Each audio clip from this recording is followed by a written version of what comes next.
So you might be uncomfortable. I want to talk to you about social transformation. Now, you need to know that everything I say to you is with this intention.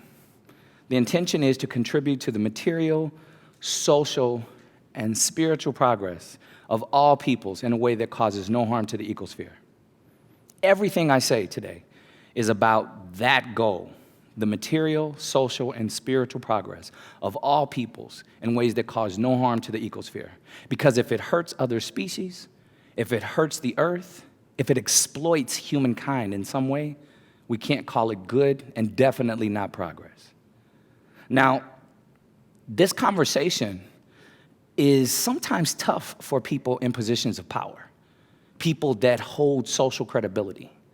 They can be very fragile because when we start talking about disrupting the way power is dispersed, the way it was gained, the way it's hoarded, that means that something has to be shared. I was just doing a speaking event in the East Coast, and it really came out in a weird way that some people equate sharing power with losing power. And this sharing, losing power, that's synonymous thinking, that has to change if we're going to survive as a human race. Now, I want you to think about this concept. Hurt people. Hurt people. That's not an echo. Hurt people. Hurt people. People that have been hurt, people that are in pain, if they don't deal with that pain, if they don't deal with that trauma, they can inadvertently hurt others. Now, on the flip, open hearts, that's also not an echo. If we learn to open ourselves, to be receptive to other ideas, other thoughts, we could create a humanity that shares power, shares resources, and causes no harm to the ecosphere. What do we need to do to make that happen? A really amazing speaker, he's one of the best MCs ever, KRS-One, said, it's not that we lack solutions to social ills, it's that we lack the courage. We lack the courage to implement those solutions. So I would like to charge that every global issue and every social challenge, a big social challenge in these lands, now called the United States, is rooted in the European spread of their refugees during what we call colonization in the 1400s of the Gregorian calendar. That's a heavy charge, right? That all these global issues, our major social challenges, have their roots in the European refugee creation of the concept of whiteness. Now, let me also say this. My name is Calvin Byron Terrell Jr. My primary identity is soul. I have been an agent of a colonial corporatist white God complex, better known as white supremacy. I have been an agent of it, and I have been decolonizing for more than 15 Gregorian years. That kind of sounds like AA, huh? Kind of like, hey, I'm Calvin, I'm an alcoholic, right? Well, alcoholism is a disease. And white supremacy, this concept, is a social as well as a global dis-ease. Not just a disease, but dis-ease. And I have been an agent of it. How has someone like me, called a black man, been an agent of a white colonial corporatist God complex? Let me tell you, when I enabled white people's feelings, when I was more concerned about their fragility, when I was more concerned that this might make them uncomfortable, when I deprecated or put other non-white people down, blew out their candles so that mine would burn brighter to master, right? Saying things like, hey, that guy over there, I really don't know, and he was actually another black man or a Latino brother or a Native man. I have acted as that model minority that speaks the language of the English better than the English, that can articulate white European ideas of civilization, be it art, religion, and sciences, better than Europeans. Prove my whiteness. I'm standing here doing this TED Talk to you right now because I do whiteness well. And until we address this, that the foundation of civilization as we know it right now is built on colonial violence, we'll never transform anything. I'd like to share a poem that's up here on the PowerPoint. In Lak Ech is the phrase. It starts off with, tú eres mi otro yo, and that means you are my other me. Se te hago daño a ti, if I do harm to you, me hago daño a mí mismo. I do harm to myself. Se te amo respeto, if I love and respect you, me amo respeto yo. I love and respect myself. This is the poem of In Lak Ech. It basically means that we are each other's mirrors. When two mirrors face each other, you get infinity. It goes on and on and on forever.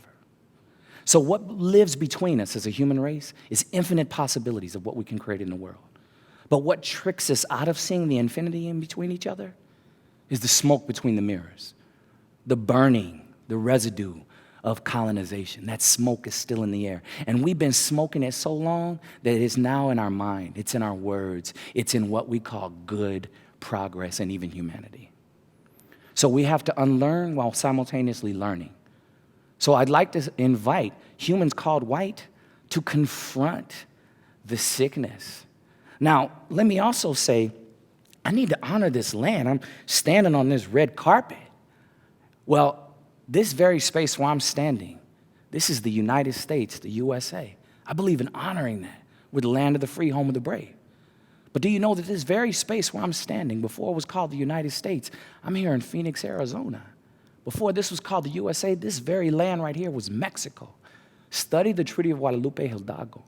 Learn about how these lands were stolen. And before these lands were called the United States and Mexico, these were all lands of indigenous people. The lands of the Tarahumara and the Setis, Lakota, Dakota, Nakota, Pawnee, Cheyenne, Taino, if I go really far east, if I go west, Hawaii.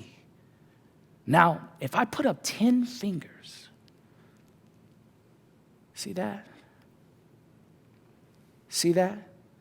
I put up 10 fingers. If each one of my fingers is 10%, that's 100%. Before European refugees came to this land, oh yeah, Europe, the reason why so many people left, man, they couldn't even drink their water. That's why beer, whiskey, and gin is so big. Environmental collapse, spread of disease, plagues, religious persecution, ethnic cleansings, wars. When a massive amount of people are fleeing that failed social order, they're refugees. And now we're spreading that social order, that failed social order has exhausted the planet so much, now we're trying to move to the suburbs of Mars or some moon near Jupiter. So before European refugees came to this land, the native population was 100% of the population of these lands. Today, the native population is considered less than 2% of the population of these lands. If you are not familiar with that, that is called an attempted genocide. And we still have not healed that trauma. So we are simultaneously the land of the free, home of the brave, but we're also the land of the thief, home of the slave.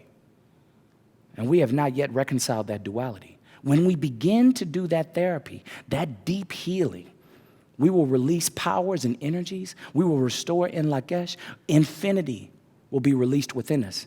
And we will develop power sources and ways of living that does not harm the earth nor each other.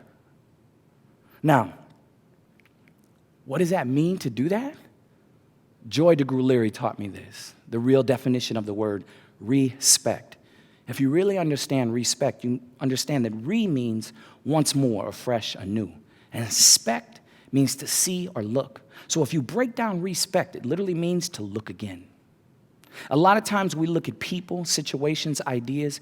If we give it one look, we give it one look. But a lot of times we're not looking with our own mind. We're looking through a mind that has been socially engineered, a mind of what our dad always said, what our mom always said, what our faith group tells us, our social media bubble tells us. We're not looking through our own mind, a mind that has been engineered. When we learn to look again at everything, to audit everything in reality, we can begin this healing of civilization. So this is an invitation to humans called white to confront the colonial, corporatist, white God complex within you and around you, and to humans called non-white to stop enabling white fragility, to restore In Lak Ech, to look again, so that we can help each other help each other. That's not an echo. Thank you.